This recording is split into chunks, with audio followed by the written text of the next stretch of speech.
We are back. Too many podcasts. Welcome back, guys. Welcome back. Special guest. The guest is my brother Omar. Hello. Welcome, Omar. Very nice to have another Omar on the podcast. Twice the headache. Twice the headache. Well, let's just say you don't want all the almost on the podcast. Because then we'd have like 14 chairs around this table right now. Well, not only that, everybody has their own opinion. So you try to You might have solve to have that. a police over here, man. That'd be a nice podcast, no? It'll be fun. Everybody has like certain opinions, so everybody supports something. It's fun. It becomes fun. So, today... Topic is... Oh, spicy. really spicy. I need a drink first. Jeffrey Dahmer. Oh, I didn't want to say that. I said it. Goosebumps. Jeffrey Dahmer. Man, I don't know how long ago. I think I know a little about this guy. I've heard about him before. The series on Netflix was even there. But you've seen the whole series. What was your take on? The past 2 days was crazy for me, bro. Like, that shit played on my head so much that the way they did it on Netflix is crazy, bro. So they actually like go in details of everything he does. They don't like blur anything out, blur any hands out or heads or. And bro, it opened up my eyes for a lot of things. Like, I can't believe there's a person out there that can do shit like that and not like hesitate to do it. So what I was gonna ask is, how long did he get away with this shit for? Bro, you're talking about like at least 15 years, bro. 15 years? Yeah, bro. Yeah. Oh, Yeah. How can you even get away with something like this for 15 years? terrifies me. Hiding the shit, hiding his fucking footstep, and he didn't leave any like. Problem how he got away from it is him not talking to anybody. But he had nobody to talk about, so nobody knew what he was doing. It's only him. So there wasn't a second eye on him. Like, keep an eye. Like, his parents wasn't even like there. They were dealing with their own problem between each other. Sitting, bro, it's crazy. I you know what I was thinking while I'm laughing? I'm like, damn, I guess when you don't have friends, you have nobody there to blow up your spot. Like, I guess if you're gonna be a killer, just don't have any friends. I guess you'll get away with it. Bro, it is Antisocial. Antisocial. That's crazy. I think that's what really started it. Mm. I think, see, most people would say it's a sickness. Sickness, you can kind of solve it. It's controllable, but that's not sickness. That's I wouldn't know how to explain it, but it wouldn't be under, oh, he's a sick person. No. To me, that's not even a person. Like, to do stuff like that is unbelievable. And I think there's like psychological aspects with it too, like a pattern of people that pull shit like this or similar things, like people that go into schools and, you know, bang bang, like all these people are like really antisocial people. They're not like social, like really like people that sit there and really socialize and talk to people. You know what I'm saying? Like the quiet kid. They're always the quiet kid, and like Jeffrey Dahmer, like apparently was like the quiet kid, like, you know. He wasn't really quiet. I was actually surprised, bro. They asked me questions like, "Were you the quiet kid? Were you like didn't have?" He's like, "No, like I had friends in school, but." Yeah, friends in school. They are like, hi. Like, Yeah, you know, yeah. But he wasn't hanging out with these people. No, like, yo, guess what I got in my freezer? Like, you know what I'm saying? No, I mean, Halloween came earlier, right? Yeah, literally. Halloween was... but, like, him doing these acts, he didn't have that role model to tell him, like, yo, these ideas were wrong. Like, this is a wrong thing, like, a wrong way to think. Like, you know what I'm saying? So he was, like, there was no filter to him. So everything he was thinking of, he wanted to do it, and it was his fantasy. Like, his first fantasy is, like, hooking up with a hitchhiker, bro. And then, like, he planned it, like, to kill him and shit, but it didn't work out. Like, it's fantasy. Yeah, bro. One of his first fantasy was actually kidnapping a hitchhiker and sleeping with him. Like, that was one of his first See, I'm not a psychiatrist, but I think it just starts off with him being antisocial. I think that comes more than the way, and in a way, how he got raised. Like, some parents don't understand. Like, I'm a father. You can't really take your kid or even an infant away from other infants and kids, because that kind of makes it into like antisocial. So they won't know how to socialize. They think everybody's talking about them because they just feel like that, and they brought up like that. So most people don't understand that.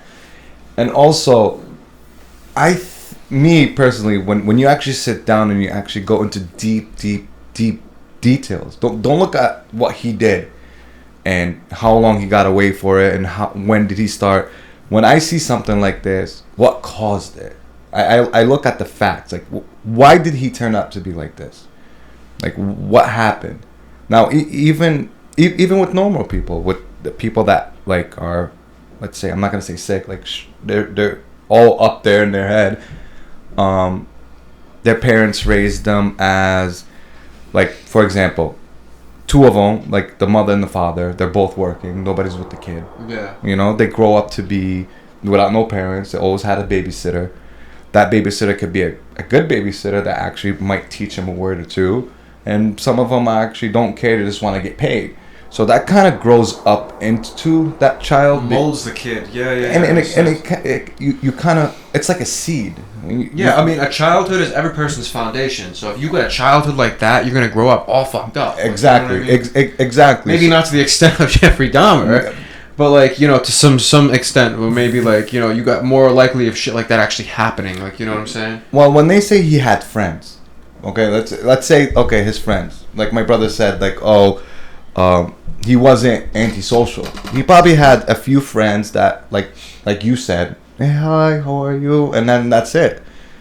When he's just hanging out with these people, just hanging out, not talking to them, and then you have a bunch of guys or friends that you actually kind of look up to because they're probably going out, hanging out, drinking, sleeping with girls, going to parties. Him being antisocial and doesn't have like the confidence to go do all that. He needs something that he can control so nobody can talk about him, or if he fails, nobody's gonna make fun of him about it. Or find out about it. You know what I'm saying? Exactly. Yeah. So it kind of destroys him even more if somebody found out, like, okay, well, he went to a party, he couldn't talk to girls, hey, and then it becomes they're laughing at him. So it becomes, I think it's a confident thing. So when you have something like this is the way I see it. Like, when you have friends, all right, let's say they're all talking about going out, watching movies, going to parties, all that good stuff. He wants to experience that, but his self-confidence doesn't allow it. He's too nervous. He's too scared. He thinks people are gonna judge him. So what he does is, this is, like I said, this is how I see it. He wants something that he can control. So that's probably why he used to go get drunk, talk to them, bring them home, and then drug them right there. Just control the whole situation. And then exactly. Wait, Yusuf, didn't you say something too? How he used to drug them because he wanted to be able to have full control, and the only way he could have the full control is if he killed them, isn't it? Say something like elaborate on that, because you said something like that earlier. Well, he's like, if he had a way of not killing them, but still like for them to like follow what he wants, he would have did that without killing them, because he tried to not kill him. He doesn't want to kill him, but the only way to kill him, the only way to control them was killing them, because they're unconscious. You can do whatever you want. And if you fucked up, nobody can judge him. Nobody knew about it. And like most of the things that was going through his head were fucked up, so he couldn't share his thoughts with anybody. Like, he tried with his dad, but like they were all fucked up. Like, he's like, how can I talk to somebody about this? You know what I'm saying? How can I talk about like I have sex with people's pieces and shit. Like, you know, how can you talk to somebody about that? You know what I'm saying? And going back, like he said, because they asked him, he's like, do you blame this on your mom and your dad, like on your child? He said, no, I wasn't a very good childhood, but I had a decent childhood. He said he never had a word in anything. He never ever controlled any situation or anything. He just felt like he wasn't wanted. You know what I'm saying? From anybody. Like, nobody would show him attention, and like his mom and his dad divorce led him to like yo, I'm just gonna do me from now on. I'm just gonna do whatever I want. And that's what he did. Like, that biggest trigger was his mom and his dad divorced. So see, we're back at it again. So it starts with the foundation. Yeah. So that's why, see, I'm married, okay? My wife wants to work, and I have nothing against her working. But the way I look at it is that I have priorities as much as she has priorities. So my priorities is that, obviously, in her situation, she grew up in a country that into middle of high school, they had a civil war, and she had to leave, okay? So she couldn't finish high school. So her what she learned in school is not gonna pay, or not. She's not gonna be making more than I am. So now it's all on me. I make decent money, so if I'm doing decent money, who's gonna take care of the kid? Only her mom at this point, because obviously she can't handle the. I'm not gonna say handle. She's not capable of supporting the house by herself. So she takes care of my daughter, our daughter, and I do the work. And I told her if she wanted to work. She's pregnant right now, by the way, and she's due in November. Oh, so a couple more weeks. So when she gives birth and the baby's alright, everything's fine. So now I have a boy and a girl. She wants to work, she can go ahead and work, as long as it doesn't affect the house. Or the child's foundation. Well, with her priorities, with her priorities as being a mom and also being a wife. So that's why I told her, I was like, look, once the kids stop going to preschool and like they're out like till like 2:00 in the afternoon, go ahead, fine, work, as long as you can handle you coming back from work and making sure that the kids are all right. So when they get out of school, I have no problem with that. I don't. You have to you have to build something for your house. Like you have to build it. And for a relationship to be built, you need two people to compromise and actually two people to be there. Whoever says, yeah, I know everybody's strong when it comes down to it. There's some situations that you can't. Like there's no mother and father, so it's rather a father is both or the mother is both in some situations, which is fine. But then there's priorities too. When you raise a kid with two parents in, like the mother and the father, they're getting knowledge from two people, so it kind of helps with the foundation. And that's how I see what this guy went through from the beginning. Like they probably both were working. Did they make any interviews or anything about his parents and if they were divorced? How old was he when they got divorced? So I think he was like 17 going to his 18. So that's like 17. Yeah, but like throughout his whole life, like there have been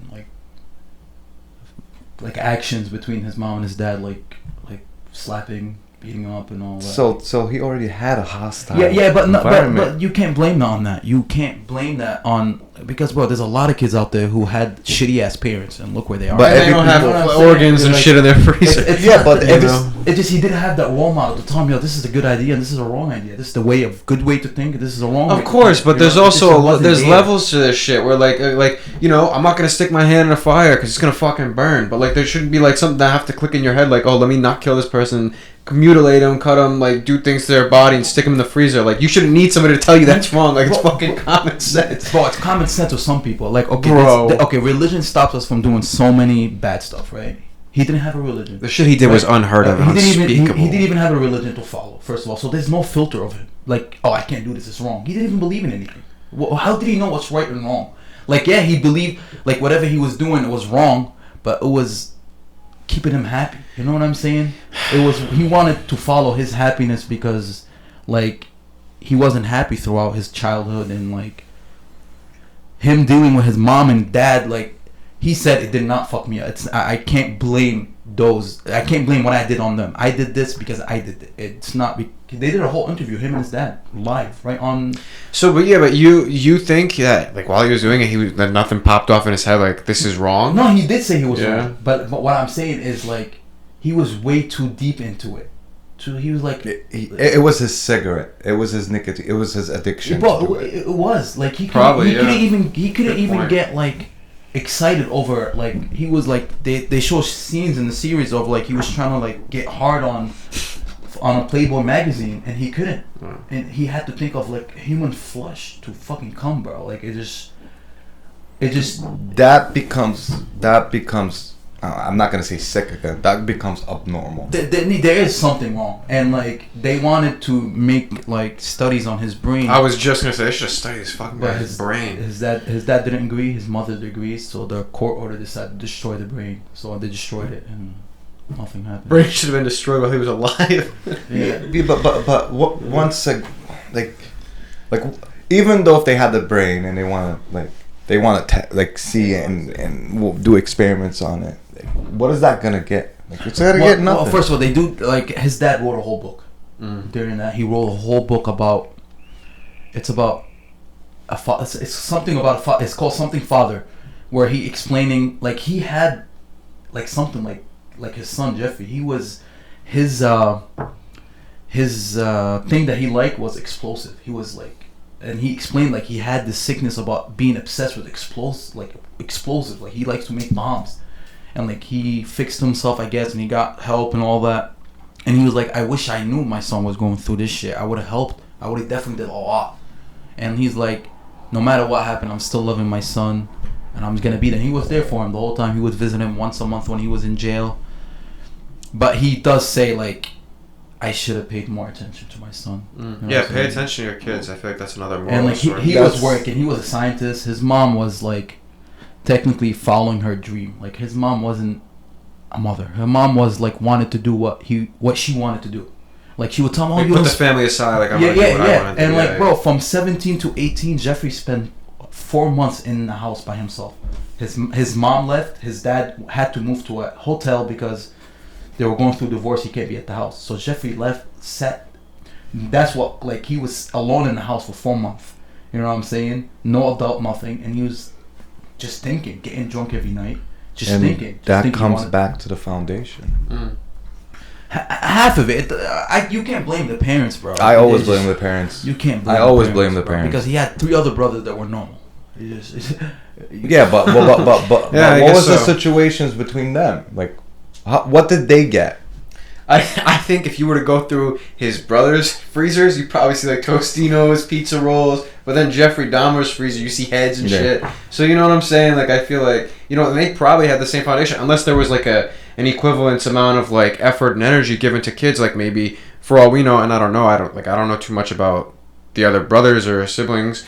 Maybe they were given more attention or not. But either way, like, you know what I'm saying? Like, I mean, but there's a lot of like, if the show is accurate, there's a lot of red flag. Like, if that person was through my lifetime, I would have noticed him. I wouldn't be like he's a murderer, but I'd be like, there's something weird about this guy. But probably back in the day, it wasn't this crazy. Like it wasn't a lot of it. When so was nobody. This, the 70s and 80s? Bro, he was like 14, 15, taking human body, taking animals. This I was gonna ask you about this. Like, that alone is like how killers they start off with animals, bro. In high school, either in high school or elementary school or middle school, they did, like, you know how, like, you get a pig and they take it open, the teacher shows you and blah blah blah. He asked the teacher, "Can I take it home with me?" You know what the teacher said? In 30 years me of teaching, not even one student asked me to take a pig with them home. So that was a red flag right there. You know what I'm saying? Yeah, it's fucking weird. Bro, it's just, going back to that, it's just the people, the quiet people, they're the most people that should be paying attention to. You should, like, the school knew he had problems at home, but they just didn't, like, give that extra attention. Yeah, like, there was a lot of red flags that, like, okay, this guy, like, going through shit at home, maybe I should take him after school, sit down with him, maybe try to open up but nobody tried, bro. Yeah, because back then that stuff wasn't common. No. You know, back then, stuff like this, stuff like that don't happen, and it's just always that one odd kid. Yeah. Like, even right now in high school. So now, because we have a lot of school shootings and all this other stuff, like, God rest their soul in peace. Every time I hear a school got shot, I'm just like, I literally slap myself in the face, and I'll be like, well, what's going on to this? Yeah, in this world. Like, do you want to have kids anymore, bro? Like, seriously. Homeschool them at this point. And there's always that one kid. But once again, you got to take a look at this one kid. What's going on with him? Like, see, we're back at the foundation. Like, what's going on with this kid? Everybody's bullying him. What's going on with him at home, too? I don't know if he was bullied. I don't know about Jeffrey, but I'm talking about school shootings. Like it's always the quiet ones, and then the cool kids come. They make fun of him, they bully him around, and then he's gonna end up fucked up. You guys you're not helping somebody by bullying him, and especially if he doesn't have nobody to go home and talk to about, you know. Yeah, it's fucking scary, dude. I don't know, like, it's got me thinking too, like, this whole series. Like, you know what I was thinking about too? I know maybe this was in the series too, but we were watching, like, that little interview about, like, how he was there with his dad, and the guy's like reporting him, like asking, well, he's still alive after all this, and he's like, you know, I changed, I gave my life to Jesus, this and that. Like, you think that was all bullshit? I mean, bro, nobody could tell because he had to feel that. Once he got baptized in the middle of jail, bro, and that never happened. Well, you have to think about when you're in jail. All right, put yourself in his situation. Put yourself in anybody's situation in jail. There's 4 walls. Like there's 3 walls and a cell, and that's it. What do you think? How many times are you gonna think about dead bodies? Or like a head? How many? Let's say he was getting a hard on because of it. All right. How many times are you gonna get a hard on a day? All you have is 3 walls and a door with a small window in it. So you start thinking about other stuff, like stuff you did, and then after that, the stuff. Why did you do it? Now I unfortunately I got locked up for like 3-4 days one time, and 3-4 days it's felt like a year, to be honest with you. Like there's so much I can think about. Like I thought about this, why I'm in there, how could I change the situation not to happen again so I don't have to be up in there. Like jail is not like, it's not like other jails like outside the countries when they torture you and everything and you just admit just so they can stop hitting you. No, it's not like that. In America, jail is mental. They break you down mentally. Like you go crazy. If you don't find something to do in there, you go crazy. That's why most people go towards religion. Something they don't know. They open up the Bible, the Quran, or whatever the religion they want to choose, and they read it 500 times, 600 times. They don't care. They got all the time in the world. Yeah. So they go into little details. So that's why when they come out, they're like, now they see the whole world different. Because they're able to take themselves out and like look at things from a third person point of view or outside the box. Like, okay, like it's not like they got shit to distract them. Like, go home, my phone, I got work tomorrow, this, them, I hang out with this. They have none of that. So it's like they're sitting there and there's all they about have thinking. is that book. Yeah. Or it could be checkers, it could be chess, it could be cards, or you can have friends in there that like they got locked up and you happen to be in their cell too, and then they turn out to making taki burritos in there, But at the end of the day, what I'm trying to say is that when he said that Jeffrey went to jail and he came out Christian, he has nothing else to do. And plus, like a situation like him, I can only imagine him being in max prison, in solitary, like literally just 4 walls and no communication with anybody, not even going outside. That mentally breaks you up. That's a no-brainer. Like it kills you. I heard too, like, because they didn't have the death penalty in that state, they gave him like 900 years. 930 some years. 1,000, yeah. Think, oh, that's crazy. 935 years. Yeah, why he got baptized is because he was like, I think he was watching he was like mopping where they eat, and he was seeing the TV, and he was like, there was before him, there was a criminal who also killed like 6-7 people. He was actually getting executed during the case of Jeffrey. So he was on TV, Jeffrey was watching it, and he was like you can like be Christian, and like all your sins will be washed away. Yeah. And I mean, that's what they believe in. They believe in all the sins, like you're reborn, right? So he's like, yo, I want to start over, and he's like, he talked to the priest who was in there, and he was like, can we make this happen? And he actually put in work. He got somebody to give him a tub. He got baptized, and he then started reading the Bible, going over it and over it. Going back to like where he started his first crime, like, so it led from an animal to a human. So his interest was just kept growing throughout, like till he got caught. He stopped in between because he noticed that he was doing something wrong. But then when he hooked up with that person and went to the hotel and woke up, found that person dead. He's like, I don't remember anything I did to this person. I just woke up, person's laying dead. He was like, yo, that's after that. He was like, yo, I just kept going. And I was like, yo, that's it. I'm not gonna stop till I get caught. And he just kept going till he got caught. The most craziest about these is the people he killed. One kid was 13 years old. This is what I was like, yo, this is bad. 13 years old, drugged him, kept him in the house. He went to get more alcohol, came back, found the kid outside sitting on the floor with cops, like cops around him, and like bro, like I'm like damn bro, like that was bad. So they're like, you know this kid? He was white, and I'm like in the middle of the hood. The guy I think was Asian. He was darker. He wasn't white. And he was like, yeah, that's my boyfriend. We got into an argument. He's drunk. I need to take him back to my house. And like, bro, he was just running. He was a kid running away, trying to like ask for help, but he couldn't talk because he was so drugged. Yeah, like, and like apparently there was neighbors who knew him, who knew this kid. That neighbor had daughters that would chill with this kid. Like they would play in the street with each other, and they'd tell him like the cop. They tell him like, this is a 13 years old. He's not an adult. He's not an adult. They kept saying it, and the cop just didn't believe him. Bro, they literally helped Jeffrey to take that kid back home to his house. Took him back home, laid him down on the couch, killed him the next half an hour. Took his body apart. And that, like, after they caught him and like people found out that that's what happened, like there was numerous calls about this kid. Numerous. Like people complaining about smell, people complaining about weird shit. Bro, there was like, in that same neighborhood, every week there was somebody missing. Every week somebody missing. Every week somebody missing.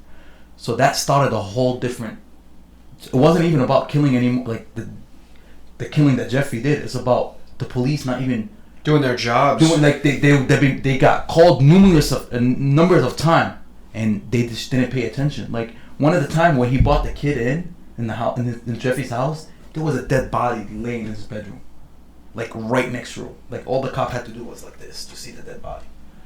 He saw blood. He just didn't care and just walked out. So that started like a racial thing. Like like the cops didn't really listen to the black people.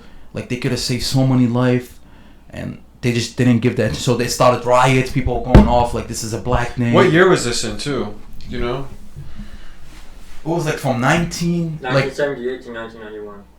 Well, yeah, there was a lot of racial injustice going on at that time too. So, bro, it created a whole thing. It wasn't just about killing anymore. It was a racial, like, black thing and like. Like, why aren't their voices being heard? Like, you just don't take them serious. But if it was like somebody else, if you would have listened to me, how many bodies you would have saved? Yeah, you know what I'm saying. Where was this at? Milwaukee. Yeah. Was it Milwaukee? Yeah, Milwaukee.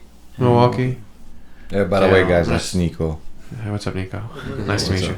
Well, I guess I'm gonna stay the fuck away from Milwaukee. Wow, that's some crazy bro, stuff. watching it, it's a whole different. I haven't even seen the series. I just knew I knew the story before the series came out. You know. You heard? Remember you told me about the cop when they walked in? They like screamed. Oh yeah, there was a part, or I don't know if this was in the series or not, but I saw this at one of the documentaries. And when they finally came in and went into the house, because I don't know if it was like another kid that ran out screaming that got away. That's the guy who. The last one. The last one who. He led the cops to the house, and then sure enough, all the bodies, the mutilations, everything was in there.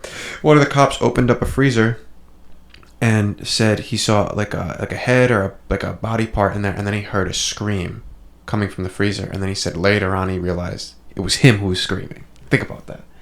Like you're so shocked, you see like a head or something like that, and you scream, and you're like so shocked, you're in such trauma that you think the fucking scream came from in there, and it wasn't even you. Well, he had like skeletons. Like you're talking about like at that time. So it was 17 skeletons. Like he would clean them, like take the flesh out, clean them, make them look nice, and he would lay them there. He had 17 skeletons, bro. Like not skeleton, the head bone, sitting there, like. He had a whole jug full of fucking body parts with acid in it, just chilling in his bedroom. You know, he had like little mini freezers and shit, and like, you know, he was like worshiping the devil, right? Like the last couple years before he got caught, like he was worshiping the devil. So he would get his prey, like his person that he wanted to kill, take care of. He would sit him down, and they would watch like a devil movie, and he would sit there like kind of praying before he kills him, and. After that, he would just start cutting them, bro. And like, what's crazy, he was using like electric, like tools, like 3, 4 o'clock in the morning. People are hearing drilling, screaming at night. That girl next door called numerous times to the police. Yo, they're screaming next door. There's drilling. There's smell. Nobody cared. Well, once again, I don't think back then, like even now, like if you hear drilling, yeah, you call the cops. Now maybe the cops are more aware because they've been seeing some really messed up stuff throughout the years, and then now if you get a noise complaint, like they're knocking on the door and they come in and they search the house, Like, maybe because stuff like this, like cops are actually doing their part now, which is good, but to see somebody else doing this kind of stuff, it's almost very rare. Like nobody's these days, you would never find somebody doing this. To be honest, I think it's worse, bro. I think it gets worse. It gets worse, but if they're far out in the woods, like you know what I'm saying, like especially like towards the area, like the hunting, like the legal, the legal parts when you can actually go hunting throughout the whole year. Maybe you would see something like that because they can use that as an excuse, like, but like right here in Providence or in Cranston, like you're not gonna hear drilling at 4:00 in the morning without having cops knock on your door. Not. You know, you can't. There's another fucking guy too. What's his name? Ted Bundy. You guys ever heard of him? I heard of him. Ted Bundy. Yeah.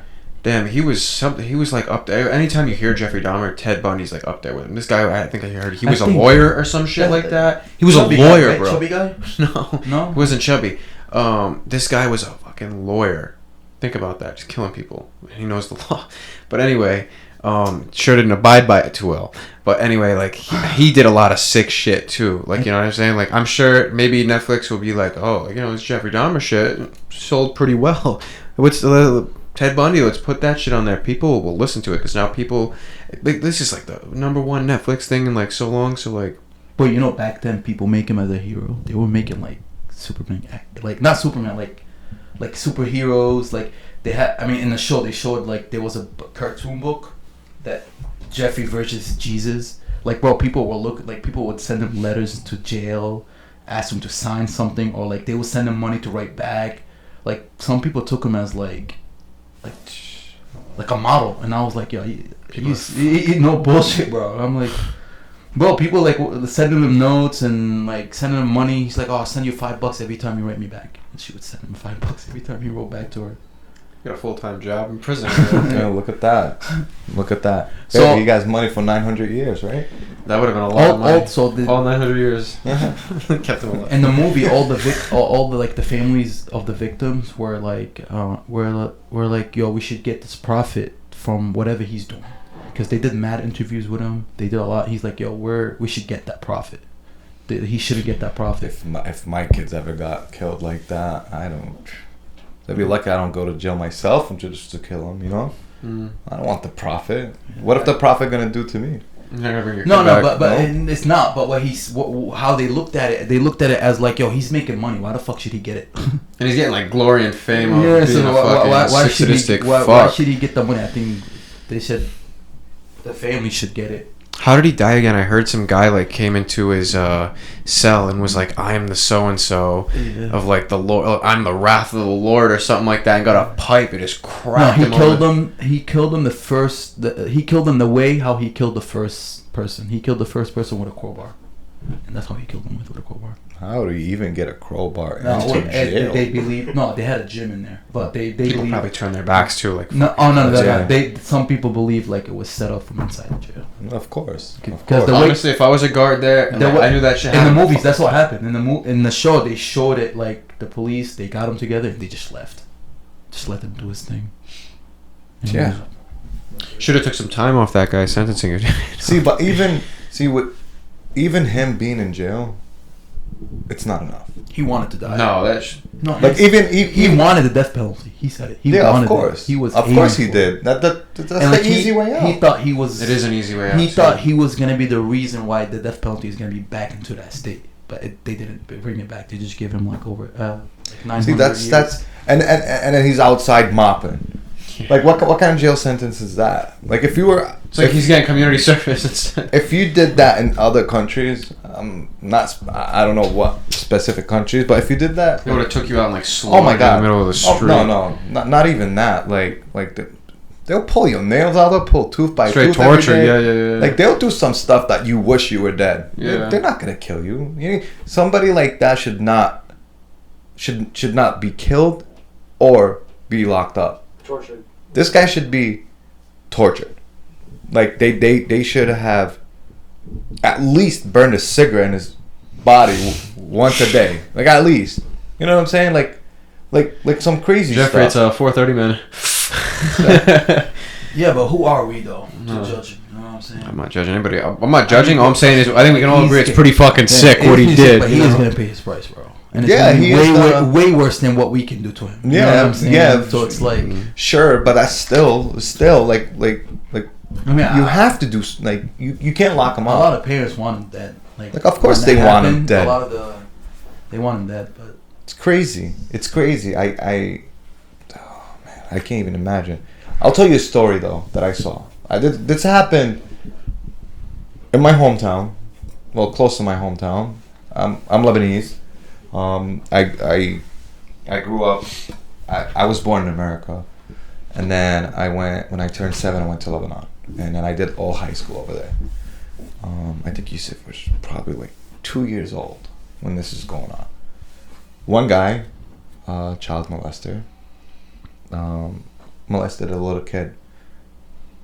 Do you know what they did to him? So they caught him. They gave him to the police. The police let him out so the people can catch him again. They caught him. Do you know what they did?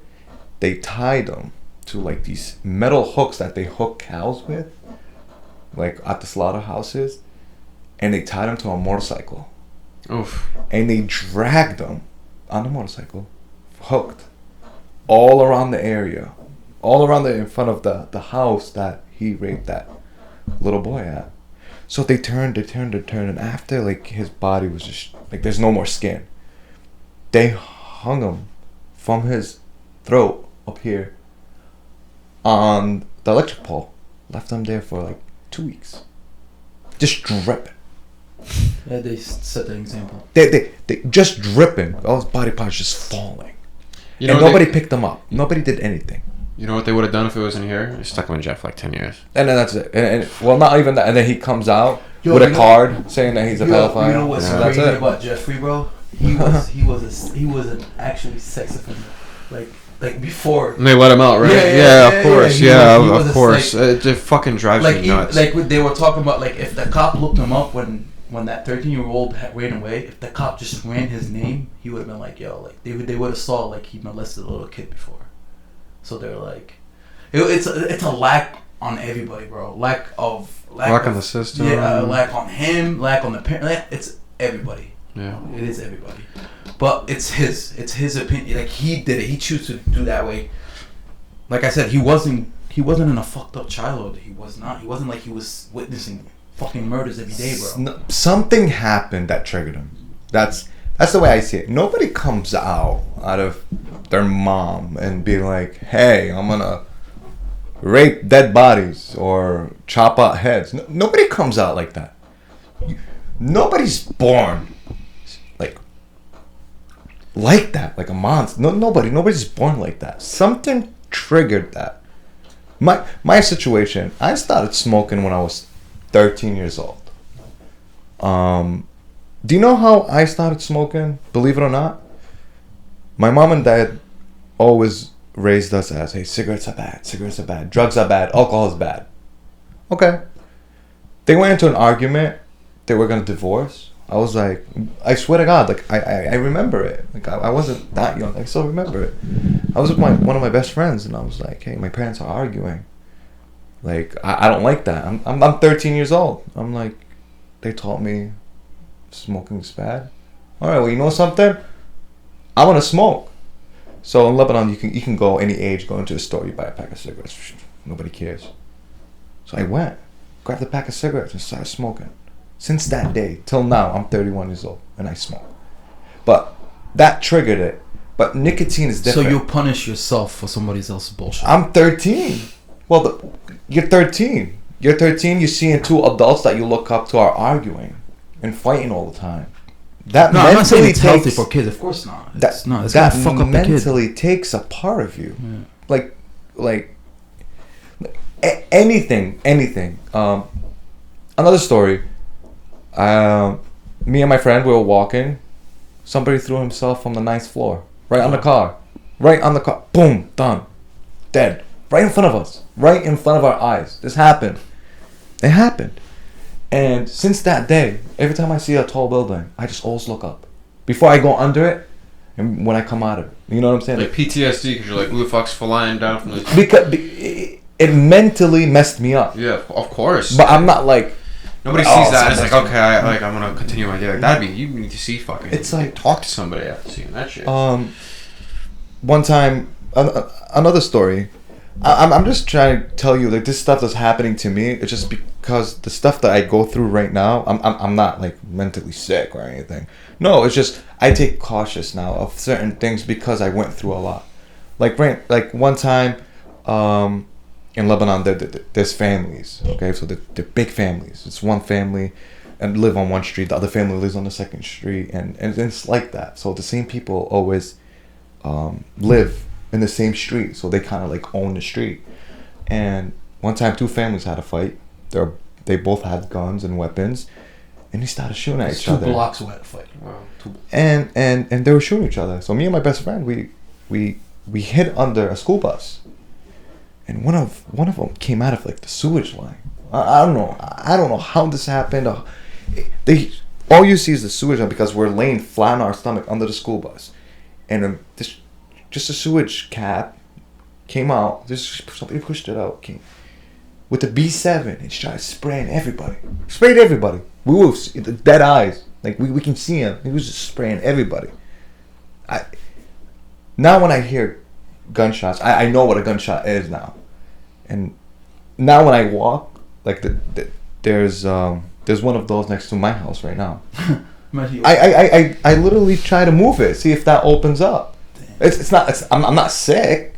I'm not sick. I'm not disturbed by it. You're fucking cautious now. But exactly because you see stuff. You see stuff. You learn, and then you move on. Like some people would see a dead body and they want to poke it, so that becomes an interest for them. Mm. So now every time they see something dead, they just want to poke. Fuck with it. They do. So the first time it scares you. So the first time it's like, oh, what's this?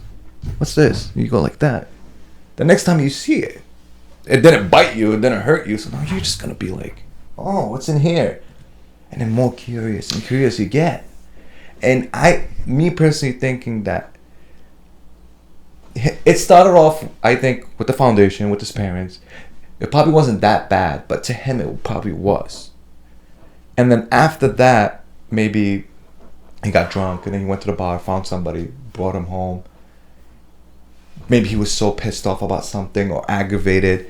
He probably accidentally killed him the first time. And then he probably got worried and he's gonna get caught, so he chopped it up, put an acid in his room, thinking it's gonna dissolve and nobody's gonna know. He got away with it. So now he's thinking, I can release my anger. So now it becomes a satisfaction.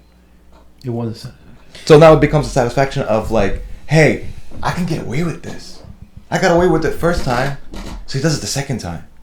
And the second time, the third time. Now the third time, now that became old to him. Third time, it's like, oh, I'm doing the same thing over and over again. Let me change it up a little bit. Now he's having intercourse with the dead bodies. And now that he got sick of that, and now he wanted to drill holes in their head and pour acid. So now he wants them awake. He wants to do these things to them awake. So everything he got to be like conscious and aware of like what's going on. So now he started off with the dead body, then he chopped the dead animals. Yeah. So you see how it just increased. I feel like it led to like a gateway, like how you were talking about Yusuf, how he was in school and dissecting a pig, and he's like, I want to take it home. And the teacher's like, 30 fucking years I've been teaching. Nobody's ever said that shit. Like that's a red flag. Like he's sitting there, I'm not no psychiatrist, psychologist, whatever. But playing with the fucking dead pig, and then you go out and you're killing animals and playing with them. Maybe it was like a gateway. How you start off with one drug and you go up to another. Or maybe he's like doing this shit. Like I'm gonna try this shit with fucking people. Like you know what I'm saying? And then it just got worse and just spiraled out of control.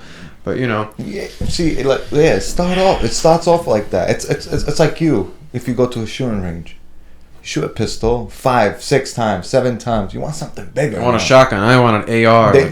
So it starts something. It becomes that. So you can go back to, I'm gonna say what your parents told you. It's like, hey, you can't shoot people. You know what I'm saying? And that's why there's laws. Like you can't shoot people, go to jail. So your parents kind of teach you that. School teaches you that. So a lot of people teach you all these things. So now you know when to stop.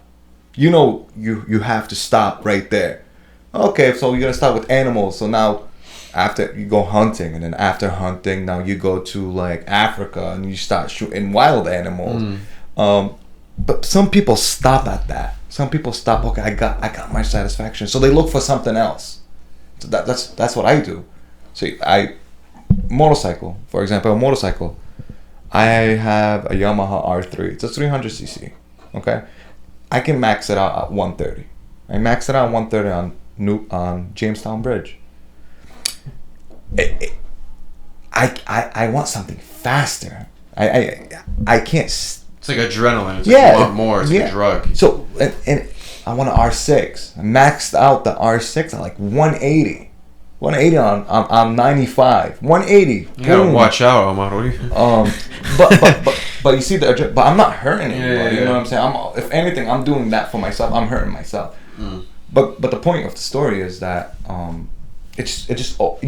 you want more. As a human, everybody wants more. You always have to want more. Especially with no like religion. Nobody tell you no. Nobody's telling you what's right and wrong.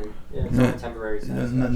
He had no role models, bro. Like he was whatever he thought was good for him was good for him. Yeah, parents weren't there, friends weren't there, nobody was there. He got away with it once, twice, 3 times, and now it just increased. It never decreased. It never satisfied him, and he's done. It's like that TV show, Dexter. You watch that? Yeah, yep. You know, it's almost kind of the same thing, but he wasn't having sex with the dead bodies. But he did it in a way that he's not actually hurting good people. He did it in a way. He's hurting the bad people. He was hurting the bad people because the law there's like hoops through it that people can jump through, and I'm not saying it's okay to do that. Obviously, no. But you see how it increased from an animal now to people, and then from people to bad people, and it just became bad people. So in his head, he thinks it was fine, but technically it's not. It's really not. And I think that's what happened with Jeffrey. Like nobody was there. Nobody caught him when he was young, and he was always interested. He always wanted to know more. That's probably why he wanted that pig home. He wanted to dig it. He wanted to know what's inside there, and that probably satisfied him in class. So now he wants to do it something else. And I once again I will stick to my to what I said. It starts with the foundation. Foundation is everything. Yeah. Foundation. Now, some people rely on religion. Like some people be like, "Hey, God told you can't do this, or you can't drink," and they go based on that. Some people don't believe in that kind of stuff. Why? Because they never got into it. Nobody taught him that, and so they look for something else. Now, I have religion. I have religion.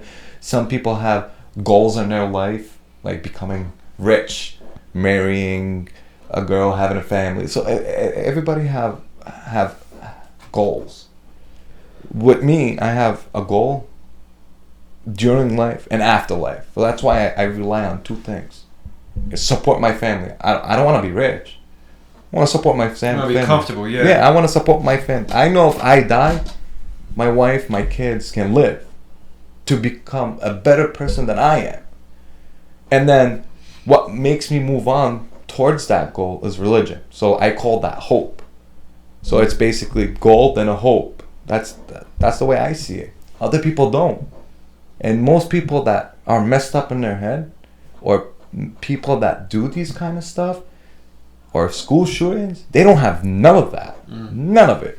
You know, you tell me one person that killed in a school shooting or even like Jeffrey had any sense of religion or even a role model or somebody tell him what's wrong and right, or even a sense of fucking reality. You know?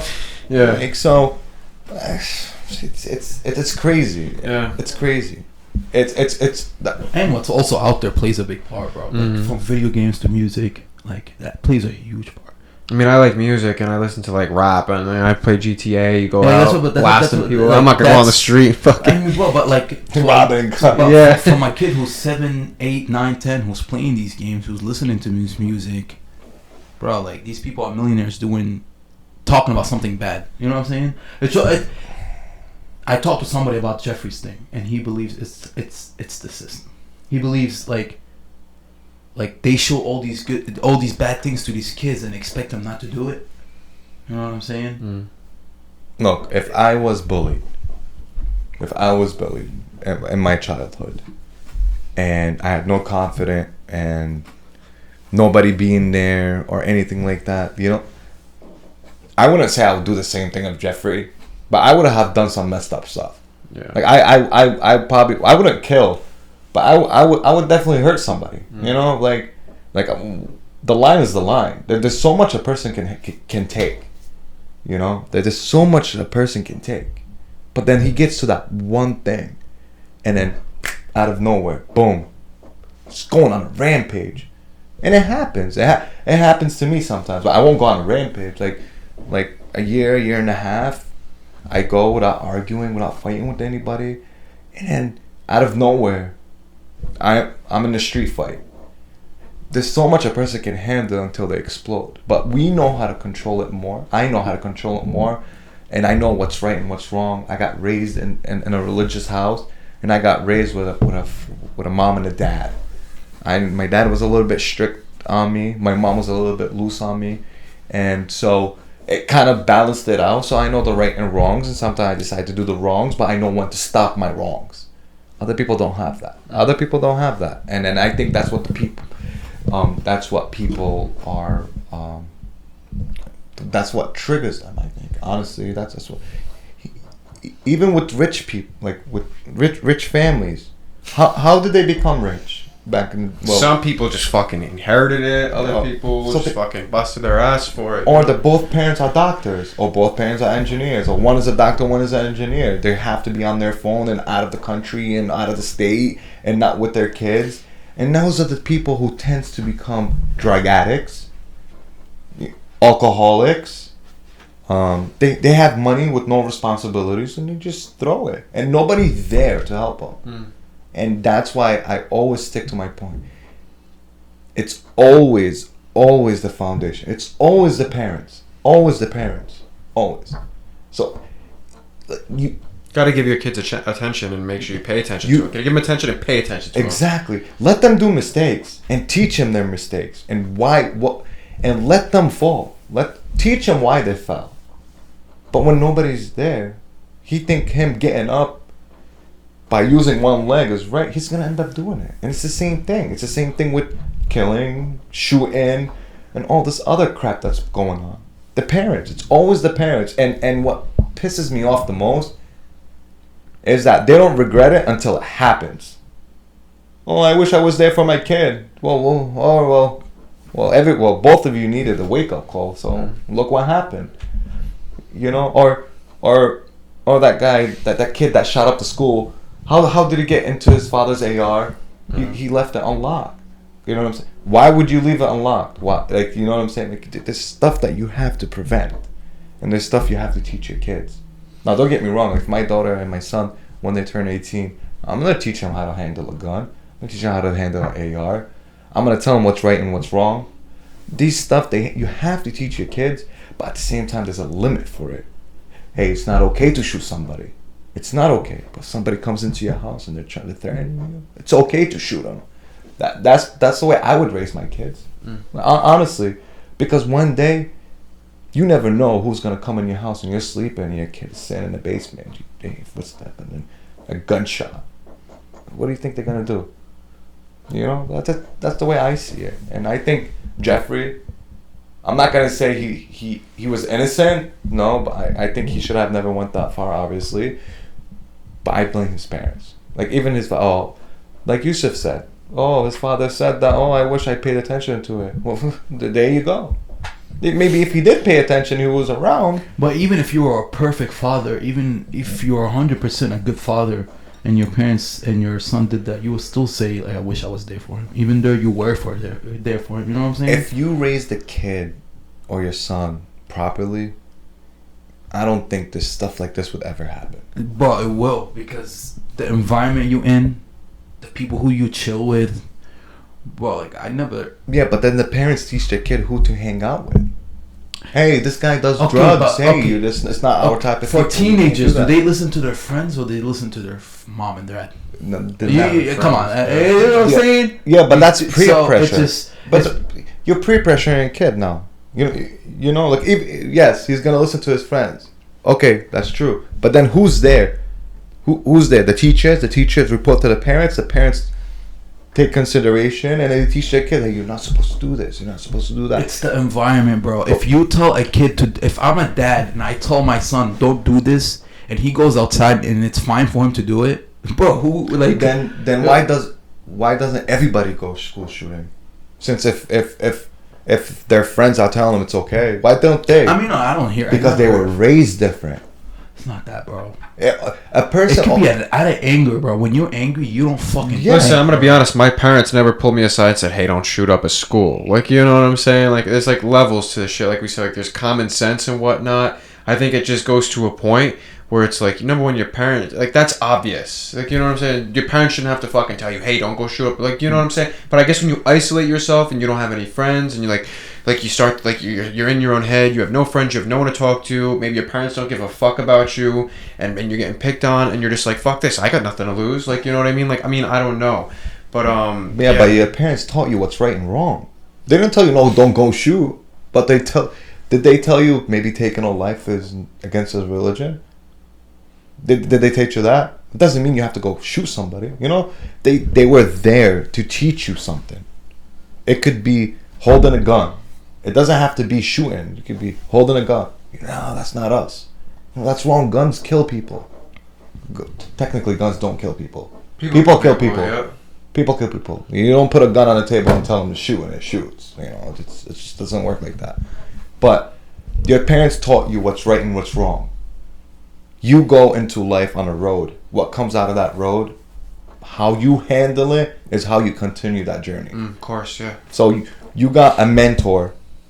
The mentor tells you, hey, alcohol's bad. All right? You go to school. Your friends are having a party. You get invited. You go. Everybody's drinking. You drink. You could have an incident of you fall, maybe break your hand. You drive. You crash your car. You go home. Your parents are there. People are going to be like, this is why we told you alcohol is bad. Because it leads to this. So now in the back of your head, now you learned something. Boom. You're all set right there. I'll bet you'll never do it again. On the limit. You'll do it, but on the limit. I crashed my car. DUI when I was 17. Right into somebody's backyard. Boom. Woke up in a hospital. And I wasn't that hurt. It was, I would never drive and drink again. And if I did, it will be on the limit. It won't be a whole bottle of Hennessy. I'll tell you that. Probably a beer and two after a couple of games of pool or bowling. That's it. This is how you learn. My parents told me not to drink from the beginning. I made my choice. I learned. I move on. The people that fall is the people that don't learn.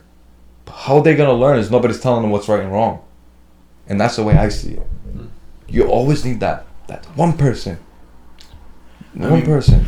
Me as a kid, like I hated my parents giving me fucking orders, bro. Like I think most kids hate that too, bro. Like what I learned from my father, bro, like for you to earn your son, you gotta make him your friend. You know what I'm saying? Most children look at their parents like, yo, they're the boss. You know what I'm saying? They don't look like, yo, he's my friend, I can tell him anything. You know what I'm saying? And what I learned is like, for you to not lose your son and be as close and keep him as safe, make him your friend. Make him comfortable to talk to. He's not scared. He's following your orders because he's scared. Because he's gonna do these orders when you're not there. So having a friendly conversation with your son can actually fix a lot of things. And you sitting there fucking and giving him orders, go do this, go do that. You can't do that. You're punished. Like, bro, some kids don't roll like that. I wasn't rolling like that. You're not gonna punish me for doing something wrong. You know what I'm saying? I'm gonna go do it. You know? Yeah. So it's the relationship also between you and your parents. Like, how close is it? You know, like when I was watching that interview with Jeffrey, like he would say, like I would sit down with my father and we would have like a brief conversation. We never went into details about anything.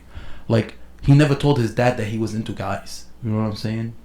And like I get it. Back then, like it wasn't uncommon. Like you were a bad person if you were gay, but like you should have been like, yo, my father is my friend. I could sit down and talk to him about it, and maybe he can give me an advice or so. But that's what I'm saying. Making him as your friend, he's not scared to tell you shit, as close as you can. So don't have your son look for something else from somebody else, not from you. You know what I'm saying? Like if he wants attention, don't have him look outside for it. Like how that's another thing too. Like kids, like they don't want to listen to my parents. Lame. Most of my friends, they're cool. Make sure you're the father your kid looks up to. Yeah. You know what I'm saying? So like you're like a superhero to them. You know what I'm saying? Like if they're sort of like fuck my friends. That's my how you save your son. Like, yeah. My dad said this. That's how you save him. Which is wait, I agree with that. But these days in this generation right now, oh, it's different. Yeah. it's way different. So it's be like, hey, it's daddy's boy. People would always find a way to bully you. They'll always hate on you no matter what you do. That's just that's just everybody knows this. Everybody's gonna hate. Everybody's gonna hate. Your best friend would hate. Your own brother would hate on you sometimes. You know what I'm saying? Once again, you teach your kid. You gotta teach them how to handle these situations. Handle it. Don't go into pre-pressure. Hey, you want to drink? Drink. Call me if you need a ride. Stuff like this. You know, like that's the way I see it. Honestly, like there's. I always blame the foundation.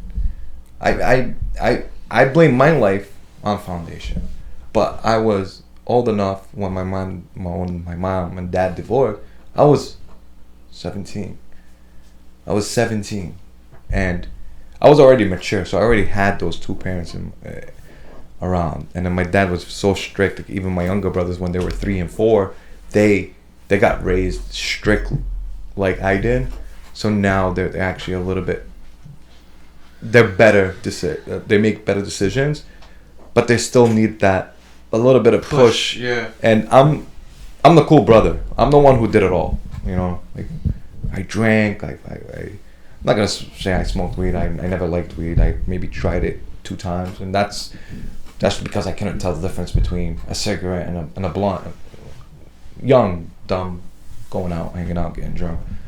But I'm the cool brother. So like I got one of my brothers. His name is Musa. He calls me for everything. Hey, I listen this and this. What do you think? You know what I'm saying? I got Adam. Same thing. The other ones, they're old enough. Like you said, he's old enough. He got raised right, but the other ones were young. They were very young, 4 or 5 years old. You know, so they never really got that mentor. So, which I think I do a pretty good job. Like because like my brother told me like he slept with a girl for the first time, and I was like, you know, I'm not gonna say I was aggravated. Throwing people under the bus right now. Nah, I know. I hope he's not watching this. I told him. Which brother? Tell me right now. Which one? I can't. Which one? I want to know too now. Which one? Well, I know. Well, I kind of gave you a hint. So anyway. Yeah. But anyways, he was like this. So I wasn't like, oh, why would you do that? Because it's against our religion. But I know he was gonna go through that regardless, with me or without me. You know what I'm saying? He's gonna go through it just because it's alright to do it here. His friends is doing it, everybody's doing it. So you can't be like, no, you know. He won't talk to you anymore.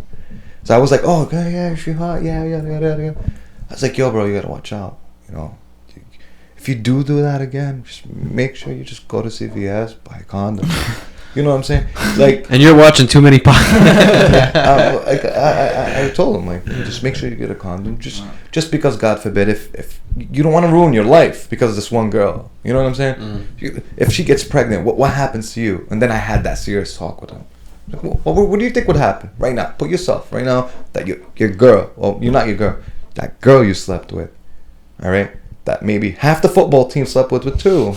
You know, if she got pregnant from you. Well, how would you handle it? He actually told me, he's like, he went like that, like, so I was like, yeah. And then back in my head, I'm like, yes, like I got him, you know. And then he's more aware and safe now, but now he tries to avoid it at the same time. So it's kind of like if it's worth it from like 1 to 10. If she's not a 9, he's not doing it and taking the risk. You know what I'm saying? Damn, this is a terrible moral of this story. She's hot enough, go for it. Come on. Yeah, but do you see the point? Yeah, like, yes and no. Like the point is that like he's comfortable talking to you. And I advised him. I didn't advise him maybe the right thing, but I know he's gonna do it regardless. So I kind of like helped him a little bit. Like, hey, just make sure you wear Jimmy's. And but if he went there and yelled at him, hit him, and punched him, and took his phone and took his license away, You'd be afraid to not talk to him again, and he's gonna do it even more. Yeah, exactly. So it's like it's exactly. gonna Be like, yo, fuck you. I'm gonna do what I want. I want him to come up to me if he gets a girl pregnant, so we can deal with it together. You know what I'm saying? Yeah. It's not the right advice, but in the generation right now, you can't strangle him. So you'd be like, hey, okay, like it's fine, just relax. You know what I'm saying? Like you don't see every hole. How about if you get AIDS or gonorrhea or something? Yeah, that shit Yeah, sucks. you know. So you just kind of teach him the right way. You know, you just kind of show him the right way, and then he decides what he decides. And if he does get off, he comes to you, and you kind of be like, hey, come back here. And then that's it. You know, life is all about learning. Absolutely. The moral of the story is it's always about your foundation and being comfortable with your parents and having a good relationship with them when you're able to talk to them and they're able to talk to you and whatnot. And also to keep bagels and stuff in your freezer and not people's heads. Like, you know what I'm saying? Yeah. But you guys are watching Too Many Podcasts, and thank you for checking us out and tuning in. Omar, thank you for stopping in. No you know, problem. It's always a pleasure to have another Omar on the podcast, you know. The almost are gonna take over, bro. You're not gonna see me next week. So I mean, another Omar. I do honestly want to say something. I know you get like a lot of people. Like, I think if the viewers want me to come back, talk about something else, I'll be more than happy. Let's to come do back. it. So Let's do it, guys. If you want him back, let's do it. Yeah, just let give us us- know what you want yeah. Omar to talk about. Whether it's more crazy stories and shitty scene in Lebanon. No, I'm gonna That should have been a podcast right there. I'm gonna be honest with you. Like I was the black sheep. I out of all my brothers, I was the black sheep, and I was the one that was doing everything. Yeah, I was like me. I never got into. Indicate that we're gonna end this podcast. Let's just end it because people are falling off right now. Sorry, guys. Subscribe, tune in. Yeah, Too Many we already Podcasts. hinted Take that care. We're gonna end this. No, thank you guys for interrupting me. I won't be coming back. No, I'm just joking. Thank you guys for watching us. Make sure Thank you you for tuning subscribe and stay tuned. Take care.